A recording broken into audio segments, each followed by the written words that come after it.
Hey everyone, this is Ben Kaiholtz from Blue Star and Mesa member here. I'm here today with our new superintendent, Sergio Padilla, who started last week. We're really excited to have him on the team.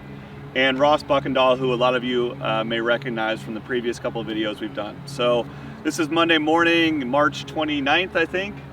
So we're probably 8 to 10 weeks since we first arrived here, Ross. And I think our goals today are a few things. One, we're on 9 green today because we've got this green shows examples of kind of the good, the bad, and the ugly. And we'll talk through that a little bit just to kind of give a sense. I know there's been a lot of questions around the club around, okay, well, we know 1, 2, 3, 5, 7, 11, 17, I think are the rundown. You know, if we understand better now what our plan is there. And then of course we want to introduce Sergio, give him a chance to kind of give his impressions of the first few days. So I appreciate y'all joining me, and we're going to try to be as efficient as we can be with time. So one, I may start with you, Ross, is you maybe have the best view as far as what's been transpiring over the course of the last 8 to 10 weeks.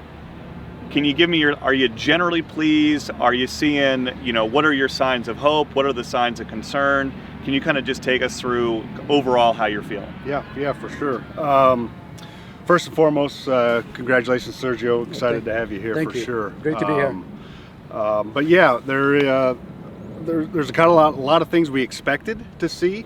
We had this small expectation that 1 and 3 were going to struggle, and they did. There was no root mass. There was nothing really available in that versus the rest of the greens where we thought we had some hope. And just getting to know Sergio here over the last week or so, is we're very much aligned with our practices that we've started and the practices that he is accustomed to and will continue. And we're starting to see signs of Bermuda grass growth, which is a great sign. The temperatures are heating up, the soils are heating up. We're starting to get close into that area of Bermuda grass growth, which will be very key for Sergio going forward, is seeing a lot of these areas where we already see Bermuda grass growth and encouraging them to continue with the aerification, the watering practices, and making those changes and slight light top dressings here and there to really push that Bermuda grass growth.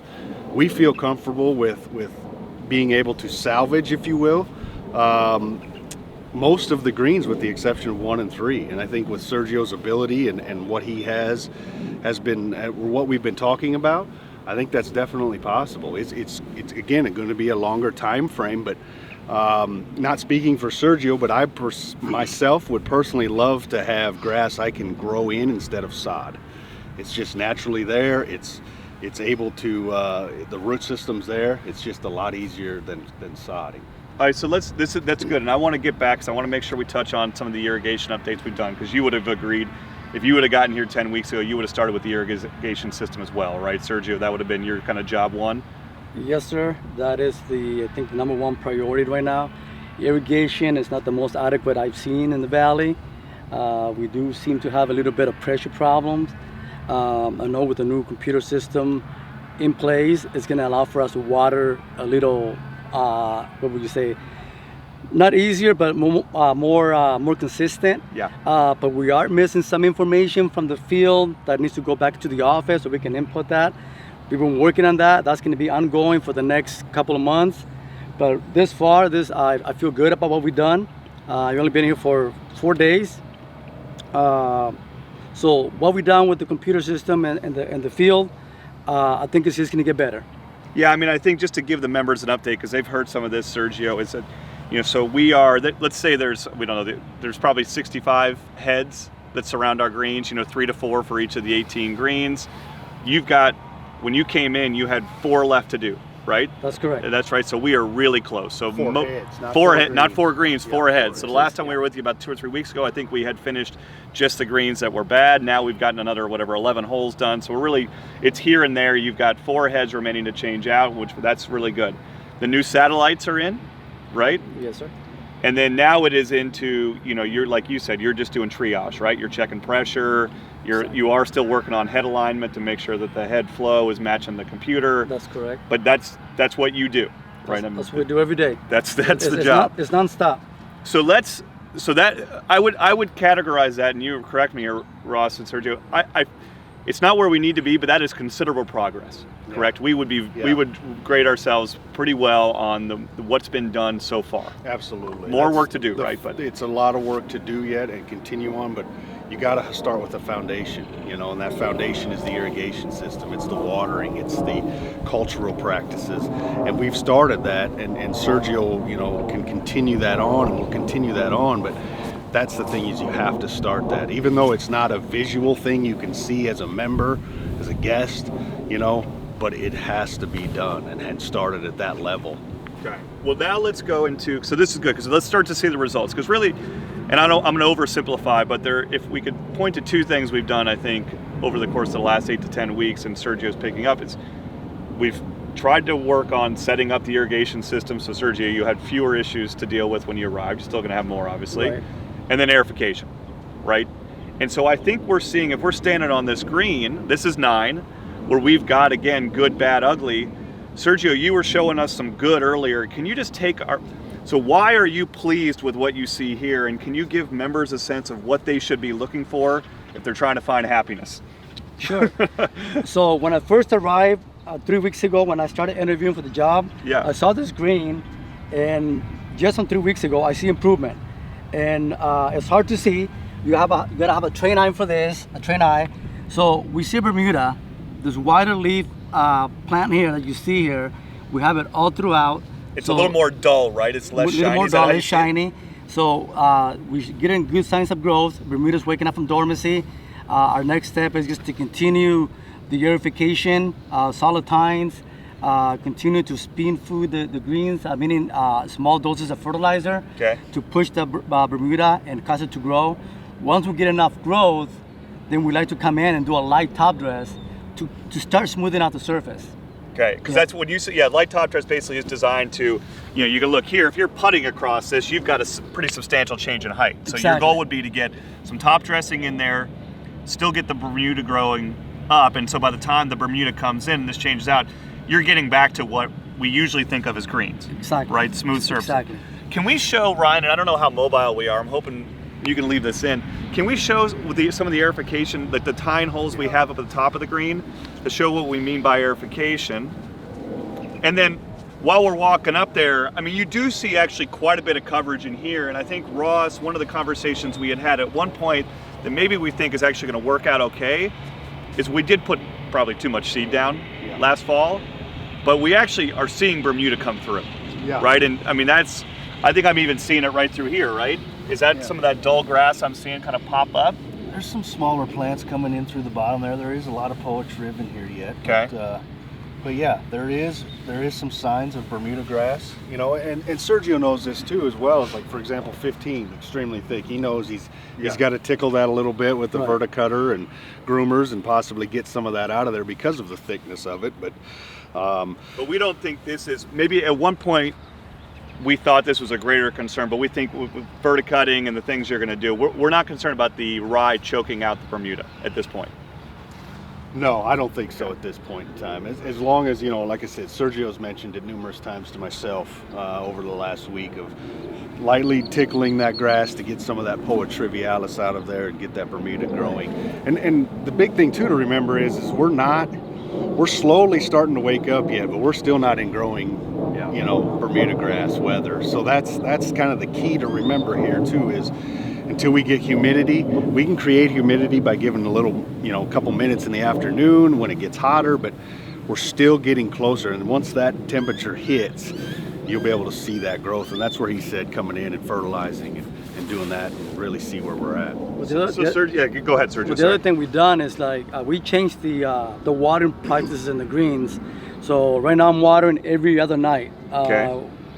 Before the guys were watering almost every night, and they had a tendency of watering the greens in the morning. So I had several meetings with the irrigators, so we stopped at 100%. So water every other night. This will cause the poa triv to slowly go out and allow the Bermuda to come in by heating up the surface itself by cutting the water back. Oh, because if you water when it's wet, it's cool, right? Exactly. So if you can get if you want warmth, you want to water and then have the daylight be able to warm that soil up. Is that right? Exactly. Yes. Okay, can you take us through, Sergio, a couple things, because we're seeing, And maybe this is an example here where you could see, you just did this morning, right? Yes. That's new aerification there? That's purification. If you see, I'll put this little stick in here. It's quite interesting. I didn't go that deep because I didn't want to mess with the surface too much. So we went shallow, just enough to get some oxygen in there and allow water to penetrate deeper when we do water. So this is the practice that we're gonna do once a week for the next 3 weeks. And that actually, I mean, look, if I'm playing on that, I mean, maybe if our greens were in a condition where they were absolutely perfect all the time, like I might see that as disruptive, but generally speaking, that's not at all disruptive.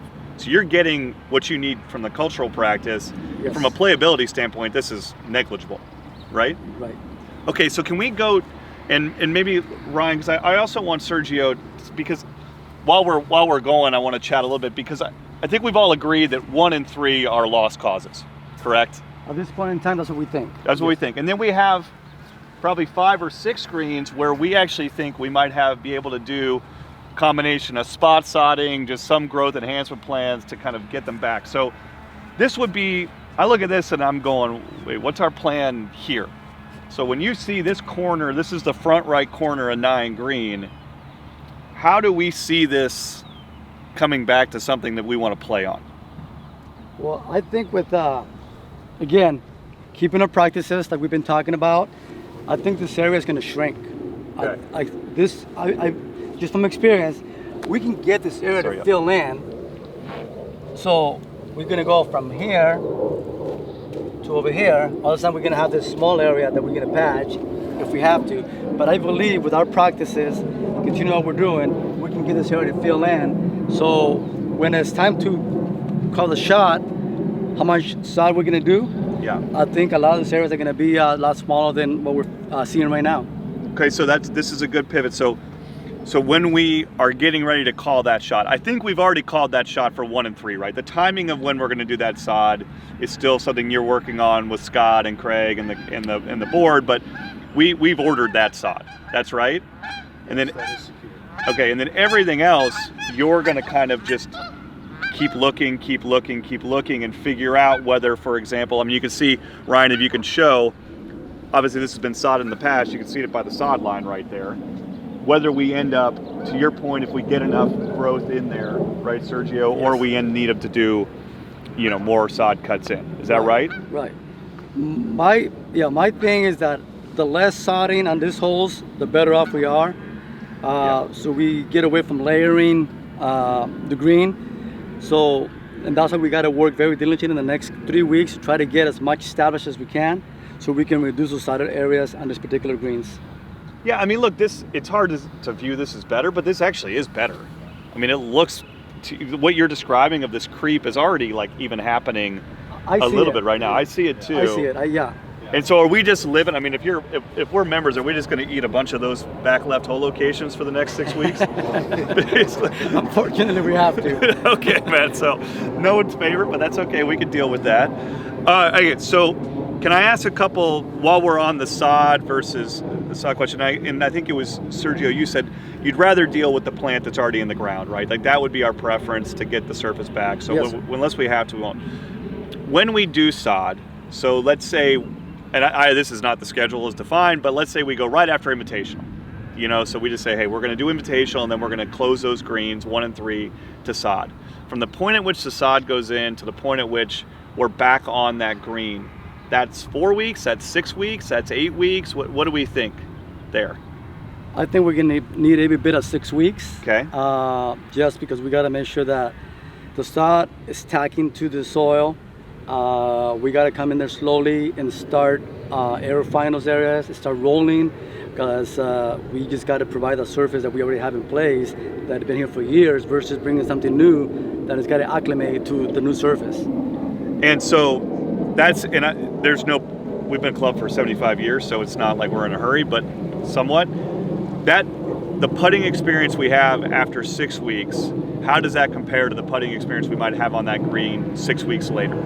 Like, is it any good to putt on after 6 weeks, or just able to be putt on? Does that make sense? I think it's going to be a good putting surface. Okay. Not great, but good. Okay. It'd be better than this.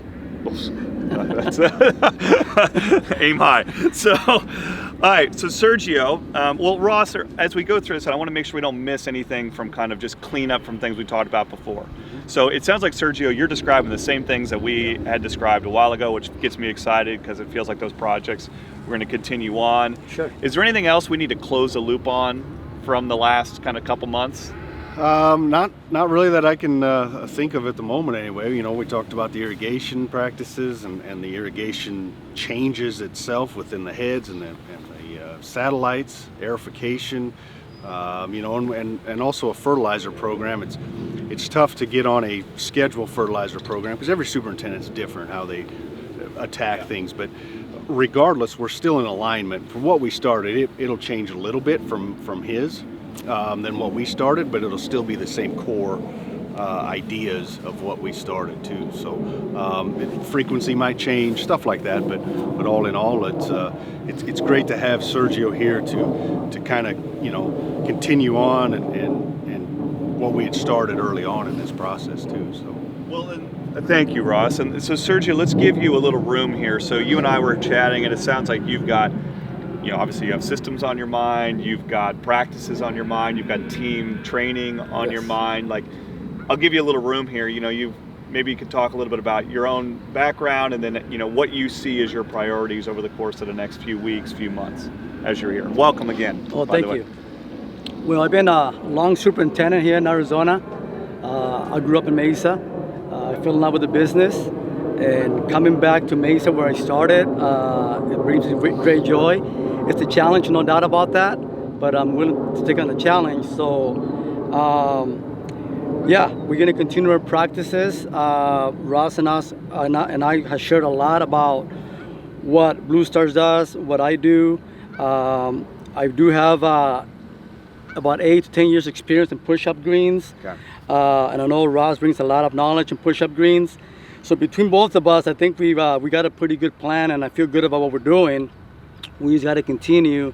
And once again, we just talked about the weather getting better for the Bermuda to get started, and so we can push a little harder. No, it's great to be here. My challenges are going to be beyond the greens because we got to move to the irrigation. Yeah. We do have a little bit of low pressure in some areas. We got to find out what causing low pressure. But I think that the playing surface that we got right now, we can definitely move them forward. We can definitely improve. So we're gonna continue to do what we started doing, what Blue Star started doing, and I'm just excited to be here. That's great. And so, we're excited to have you, sir. So I don't want to undersell that. We are very, very excited to have you. So you and I when we were up on 15 Green earlier, and we were driving down, you were talking about, hey, look, you've actually got a team that's, you know, is motivated. Yeah. They care a ton about the golf course. You know, they really take a lot of pride in their work. Right. But you're going to do a little bit of like refining and training and tweaking. Like, how you want to talk about that a little bit? I mean, yeah. I mean, the crews definitely, they care for the golf course. They're a good bunch. The one thing I did notice is they're lacking a little bit of direction. Yeah. Just a little bit of training, and that's what I'm good at. I love to see people learn and grow. So I'm going to be focusing a lot on our crew. I may have to bring a couple of more skilled workers that can help me, like maybe a spray tech, maybe, you know, a different type of irrigator with a different eye that can help us get this thing moving a little faster. But yeah, I mean, that's what we're going to be focusing on. Besides the irrigation, is just the crew is just lacking a lot of direction. Yeah, and I think that again, when I play my once a week, it's not a lack of hard work. So I'm hoping that you're right and that you can get in there and educate the team and give them the new skills, and they're gonna thrive on that as well. Yeah. And you obviously being bilingual is, I would imagine, very helpful in that process. Yes, sir. And it's really exciting to hear, you know, Kirk's here as well this morning, but Ross and Sergio, to hear that, because often the information can sound smart but be conflicting, you know, like, oh, hey, this person says this and this person says that. It sounds like we're actually all pretty aligned on this is where it needs to start, this is kind of what needs to happen next, this is what needs to happen after that. So anyway, as a member, I know we still have to be patient. There's a lot of things to still do between now and the end of this, but I'm pleased. to tie a bow on this, and maybe, I don't know if it's Ross or Sergio or you both want to answer, any sense of what we might experience, say, late in the summer this year, you know, in that July, August, September period, and even what we may experience, you know, after your first overseeding here, Sergio? Can you guys speak to that? Yeah, I think that there's, you know, with Sergio's ability and what we've talked about and what he said, and just continuing on with what we've started, I think there's going to be a lot of improvement. I really do. A lot of these areas are gonna shrink, and that's what we need to do, is build that base of Bermuda grass for him to have a successful overseed too, so he's not in the same situation as he is, you know, as we are this year. So just building that Bermuda grass, pushing that Bermuda grass, shrinking these areas, identifying the smaller ones to sod if needed, and moving forward. And then really, when that humidity starts and the monsoons start, really grooming that Bermuda grass in, Okay. and keeping it healthy going into that overseed, and that'll set him up perfectly for a great overseed. Yeah, well, I agree. Like I said, I've been looking at these greens for the last 3 weeks. The little improvement that I've seen, I'm happy with. Again, once we hit the right temperatures, there isn't a guy out here that wants to see the greens improve more than myself. Yeah. So by the end of summer, I feel that we're gonna have our greens back to decent turf. It's very important for us to get this grass established to do have a good overseed. Yeah. This overseeding has got to be one of my best ones yet that I've experienced. So we're not going to go 21 pounds per thousand. If that's too much of an insider joke, that means we're not going to put quite as much seed down this year. So I'm glad to hear that. There's a bunch of people nodding their head right now. Good. Are we also not going to top dress at about an inch of freaking dirt? Not at all. Okay, Not that's at all. good. So we're going to go easy into it. So no, I'm excited. So I'm excited. So yeah, that's the plan. Thanks Ross, thanks Blue Star, and I mean I'm happy to have you guys on board and give me a hand with this, because it's a big task. It is. Hey, well, Sergio, we'll probably wrap it there. Also, really, Craig Klimzak has been such a good partner on this whole process. I mean, he and Phil as well, and the entire board has been really supportive. But you know, we were really pleased to have the opportunity to do what we could along the way. But Serge, it's really great to have you here. Great. And I just know, you know, you told me you were losing sleep and getting up early to figure out your plan, and we needed somebody going to bed at night and waking up in the morning figuring this out. So it's good to have you on board, man. Welcome. Great, thank you. Yeah, absolutely. Yeah.